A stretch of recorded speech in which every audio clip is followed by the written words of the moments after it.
I grew up in a warm and friendly family, where love and support were constant. Even after moving out of my parents' house, the bond between us remained unbreakable. Family gatherings and meetings with relatives were an integral part of our lives, creating pleasant memories. Since I was young, I dreamed of starting my own family one day.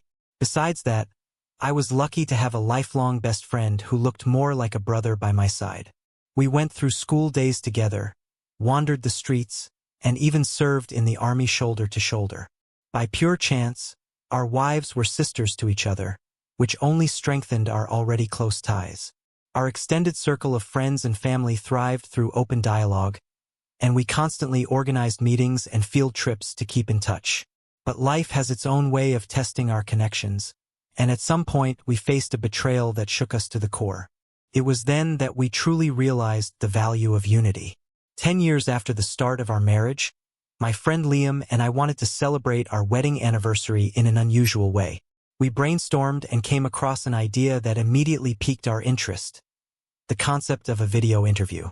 The idea was to combine captured moments, these random fragments from photographs and recordings, and weave them into a humorous narrative.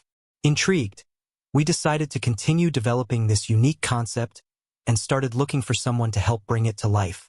During our search, we found a young freelancer, likely a college student, eager to take on the project as a sidekick.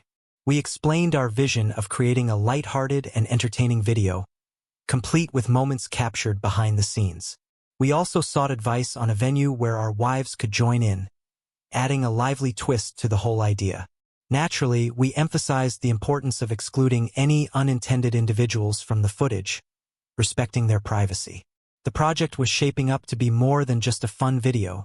It felt like a creative take on a social survey about marriage. We planned to explore themes like the length of relationships, highlights of married life, memorable moments, and expressions of love with a touch of humor. When we pitched the idea, the freelancer leaned back in his chair, clearly intrigued. "Wow, that's quite a concept," Liam remarked, visibly excited. The freelancer added, "We could also include snippets from your daily life, maybe a stroll with the kids or a casual shopping trip. Nothing invasive, just a simple yet meaningful portrayal of what marriage looks like through your eyes, a loving husband's perspective." Although the idea was promising, I couldn't help but wonder how Stella would feel about being watched so closely. "Okay," I said hesitantly. "You can shoot some of your videos, and I'll shoot some myself." Liam nodded in agreement, shaking hands with the freelancer, and we set up an interview for Saturday, a day our wives usually spent shopping and relaxing at the cafe. The interview took place at a bustling shopping center, adding a lively energy to the shoot. As the evening rolled in, I decided to film Stella walking home, capturing the way her hair danced in the breeze. Her walk always seemed to carry a certain grace that I adored. But that evening, something unexpected happened. Instead of heading home after meeting Harper, she got into a car.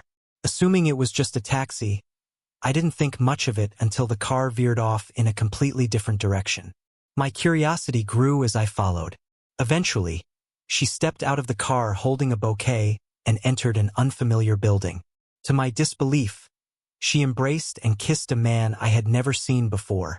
The sight left me frozen in shock, unable to comprehend what I had just witnessed.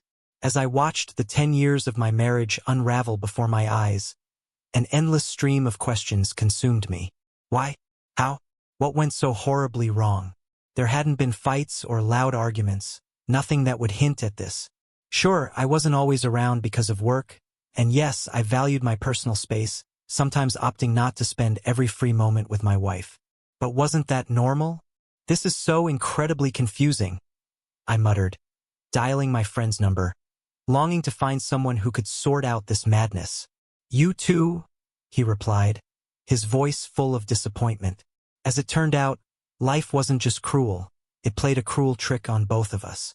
While I was struggling with my own betrayal, my friend Liam was struck by his own murderous footage. A mutual friend sent him a video taken right before the interview at the mall, which captured his wife's intimate moment with another man. Hugs, kisses, and exchanges that only made the wound worse. That night, we sat together, drowning our confusion and anger in alcohol, trying to piece together our shattered realities. What the hell do we do now? I asked, breaking the silence that hung between us. Liam, ever the headstrong one, didn't hesitate. Let's show them for who they really are. Let everyone see the truth.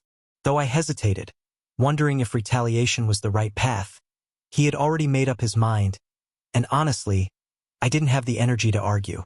In the days that followed, my life became an emotional minefield. I buried myself in work, avoiding home at all costs. On the rare nights I was there, I fainted from exhaustion, sleeping in the kids' room. I'd lie awake, staring at them, overwhelmed by a single haunting question. Are they even mine? The doubt clawed at me, relentless and cruel, like someone had ripped out a piece of my soul. The day of reckoning arrived, with both families gathered in a rented cafe. Liam and I were prepared, though the weight of our decision pressed heavily on us. As everyone settled, the lights dimmed, and the video began. At first, it played innocent interviews, our wives smiling, talking about their happy marriages. Then, like a knife through the air, the footage shifted. There they were, kissing other men, their actions captured for all to see. The room fell silent, thick with tension. "Happy anniversary," I muttered, downing my drink in one swift gulp. Stella, my wife, sat unfazed, sipping her wine without so much as a flinch. Harper, Liam's wife, erupted in dramatic fashion. She attempted to shift the blame onto Liam, her voice dripping with accusations. But it didn't last.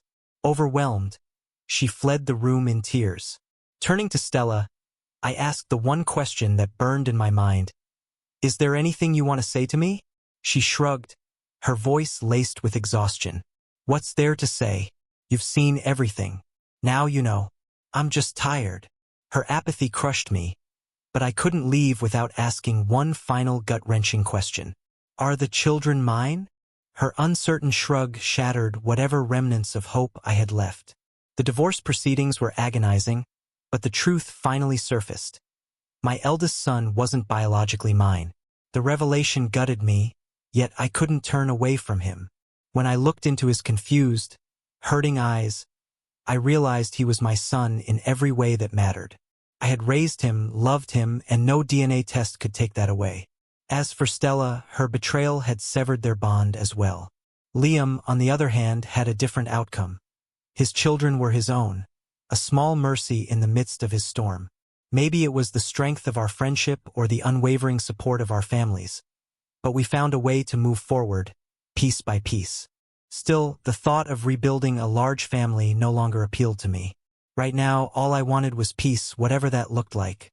So guys, if you all liked today's story, please like the video and subscribe to our channel. And don't forget to press the bell icon. Thank you for watching.